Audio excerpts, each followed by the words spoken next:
Una vera bomba è esplosa questa sera a Napoli e, se sei tifoso del Napoli, preparati. Perché quello che sta accadendo dietro le quinte potrebbe cambiare completamente il destino del nostro club. Siamo tornati con un nuovo aggiornamento bollente. Di quelli che fanno accelerare il cuore e tenere gli occhi incollati allo schermo. Come sempre, il nostro impegno è portarvi le notizie più recenti e rilevanti.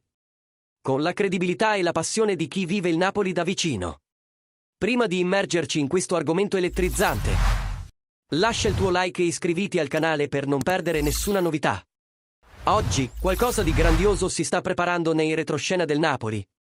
E le voci che circolano indicano che potrebbe trattarsi di una mossa storica per il futuro della squadra. Secondo le informazioni diffuse dal giornalista Matteo Moretto, il direttore sportivo Giovanni Manna ha raggiunto un accordo verbale per l'acquisto di Özer Özcan, giovane centravanti turco di appena 18 anni che milita nell'Igdir FK.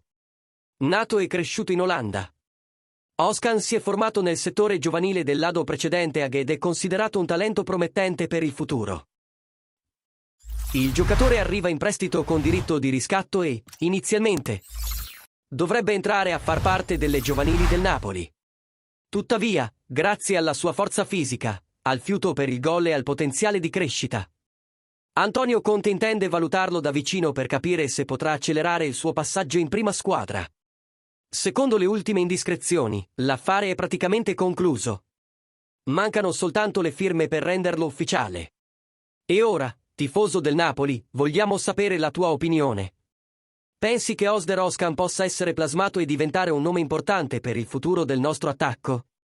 Scrivilo qui sotto nei commenti e, se ti è piaciuto questo aggiornamento, manda un super thanks per sostenere il nostro lavoro e continuare a ricevere notizie calde sul nostro amato club.